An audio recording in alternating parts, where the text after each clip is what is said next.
El día de hoy vengo a hablarles sobre temas importantes para la medicina legal, comenzando con la obstetricia médico-forense, que se puede definir como la rama de la medicina legal que se ocupa del estudio del embarazo y del parto.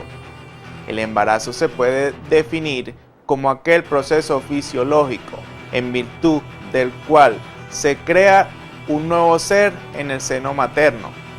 Comienza con la concepción, se inicia con la fecundación y termina con la expulsión del producto de la concepción, es decir, mediante el aborto o el parto.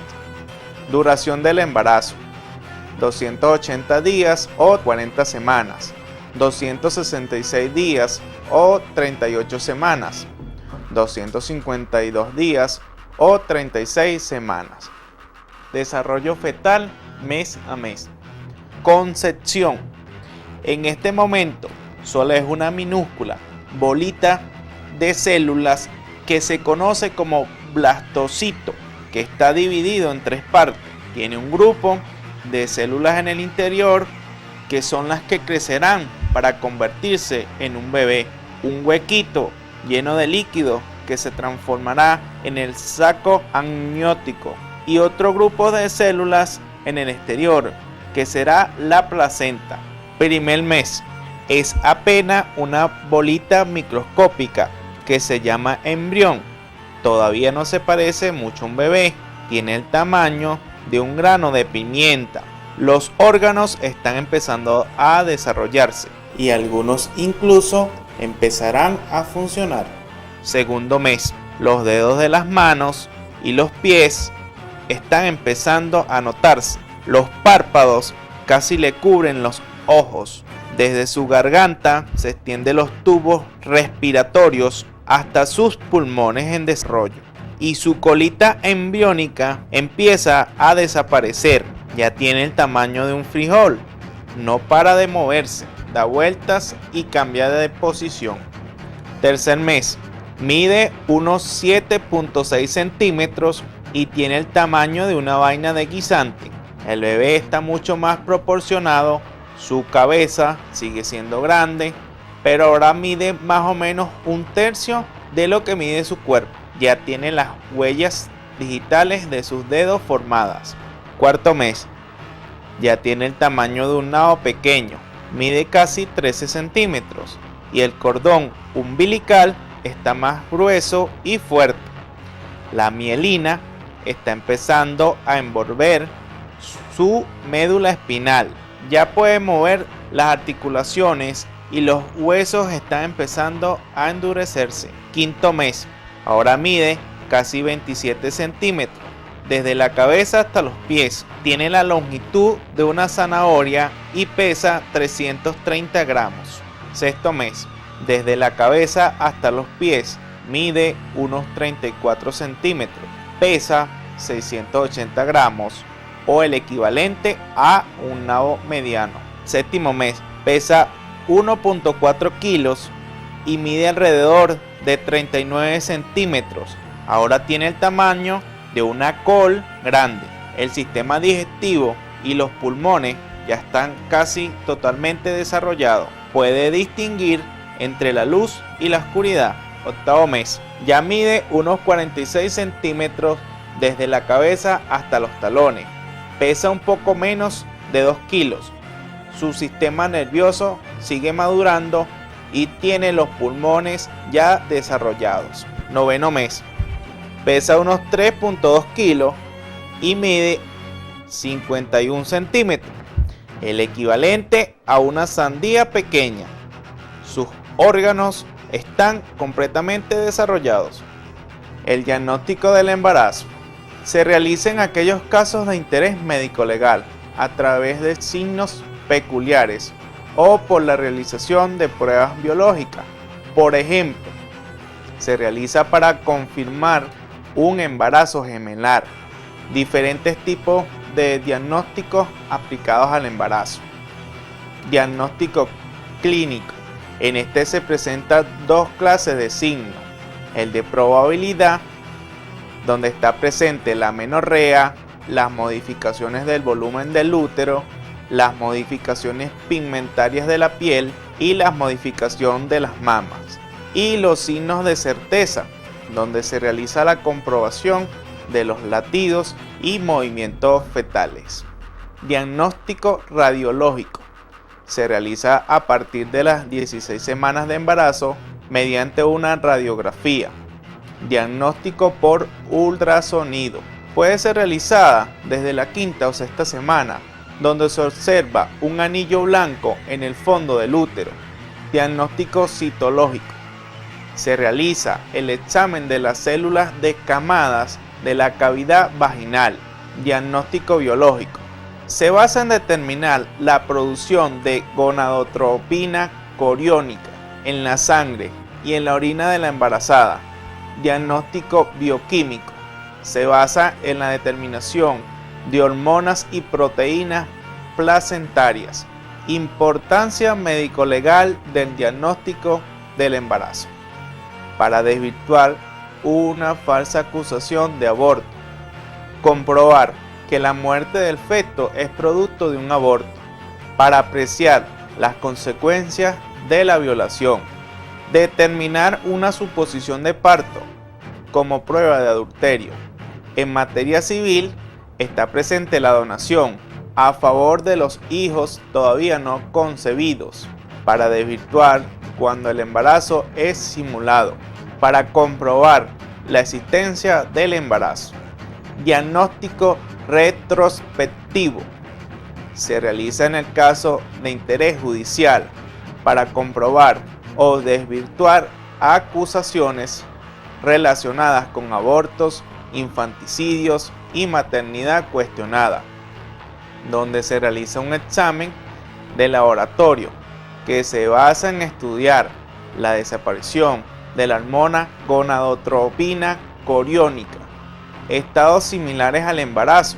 El embarazo espurio, donde está presente la amenorrea, trastornos digestivos, modificación de las mamas y aumento del abdomen debido a la ingestión de fenodiazinas. Inseminación artificial. Es aquella fecundación por medio del semen humano, recogido in vitro y luego colocado en la vagina. El parto es aquel conjunto de fenómenos fisiológicos que conducen a la salida del claustro materno del feto. Tipos de parto. Tenemos el parto rápido, parto post-mortem y parto pretérmino. El aborto es la muerte dolosa del feto dentro del útero o su violenta expulsión del vientre materno, produciendo la muerte del feto. Clasificación del aborto. El aborto natural, este se produce en ausencia de interferencia deliberada por diferentes patologías. Aborto accidental. En este no existe la intención de causar la interrupción del embarazo, por ejemplo, por una caída de la madre. Aborto terapéutico. Se realiza para salvaguardar la vida de la madre. Aborto criminal. Es la expulsión intencional del feto del vientre materno. Tenemos el aspecto legal del aborto, será fundamentado en el Código Penal venezolano. El artículo 430 del Código Penal sanciona el aborto provocado o procurado con ayuda de la madre. El artículo 431 sanciona el aborto consentido realizado por un tercero con la voluntad de la madre. Y el artículo 432 condena el aborto sufrido que es realizado por un tercero sin consentimiento de la madre. El artículo 434 trata del aborto agravado, donde con fines terapéuticos se produce la muerte de la madre. Artículo 434 sanciona el aborto cuando es por causas de honor. Entre los abortos que no revisten carácter punible tenemos el aborto terapéutico, el aborto por estado de necesidad y el aborto eugenésico. El infanticidio puede definirse como el homicidio del recién nacido, cometido por la madre, cualquier familiar o un tercero, Investigación de las presuntas causas de muerte patológica. Es producida por factores de orden médico, como enfermedades anómalas, fetales, accidentes obstétricos, compresión craneana, en consecuencia de ineficiencia de tratamientos médicos. Culposa. Se trata de imprudencia o negligencia de la madre, a consecuencia de lo cual se produjo el fallecimiento. Accidentales.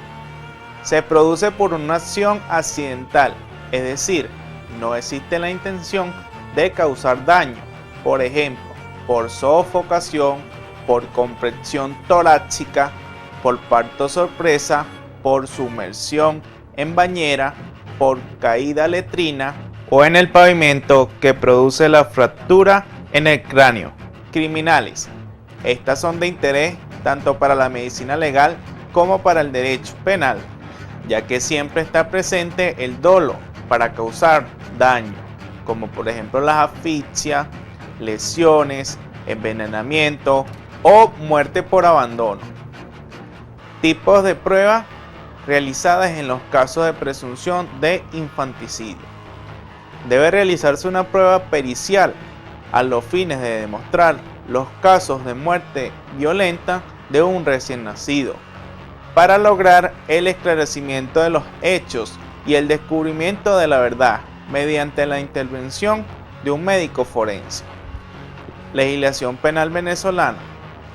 El artículo 411 del Código Penal señala que cuando el delito previsto en el artículo 405, el cual es el homicidio, se comete en contra de un recién nacido no inscrito en el registro civil en el término legal y que éste es cometido con el objeto de salvar el honor del culpado o buscando la honra de su esposa, su madre, su descendiente, hermana o hija, la pena establecida en el artículo 405 será rebajada de un cuarto a la mitad. En los casos en que el recién nacido se encuentre debidamente inscrito en el registro civil, se convertirá en un homicidio calificado, como lo establece el artículo 406 del Código Penal en su numeral 3, sancionado con prisión de 28 a 30 años. Sexología forense.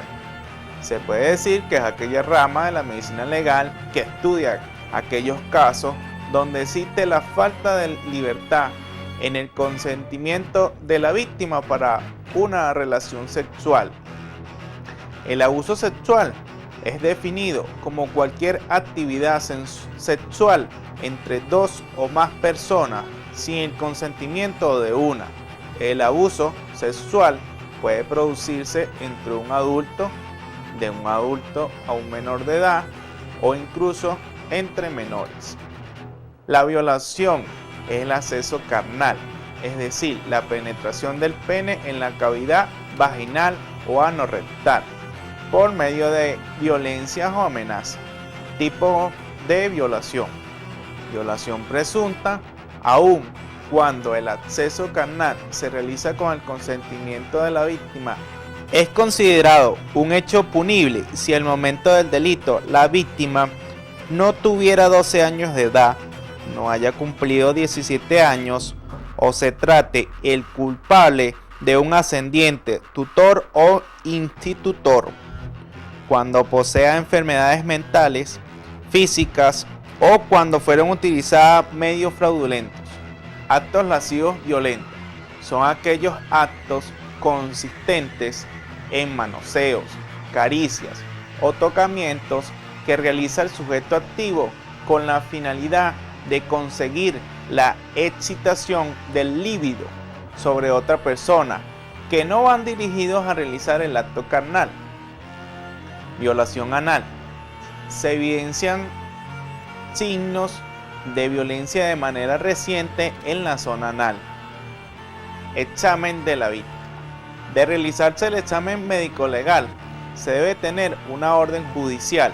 Debe ser realizado con el consentimiento de la víctima y con presencia de una enfermera o cualquier otro funcionario judicial. El examen comprende el interrogatorio, la inspección de la víctima, realizar los exámenes para comprobar lesiones, llevar las muestras al laboratorio correspondiente y realizar una evaluación psicopatológica forense. Trauma de la víctima.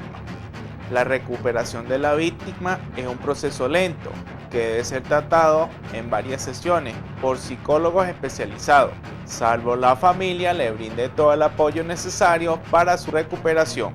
Conducta sexual. Se interpreta en torno a 4 características: el erotismo, la vinculación afectiva, la reproducción, el sexo genético y físico de cada persona, dependiendo de cuáles sean los gustos y necesidades en cada una de estas características, se producirán una serie de conductas sexuales distintas. Parafilia. Se presenta cuando se necesita sustituir la finalidad sexual biopsicosocial en cualquier otro tipo de expresión sexual, que determina la única manera de poder estimularse en forma sistemática y preferencial. La violación es uno de los delitos que menos se denuncia en nuestro país. Se ha calculado que de 10 violaciones solo se denuncia una. Entre las razones que suministran las víctimas se encuentran las siguientes: insensibilidad de los llamados a investigar el hecho, la vergüenza de exponerse a críticas públicas, la estigma social que siempre marca a las víctimas de violación.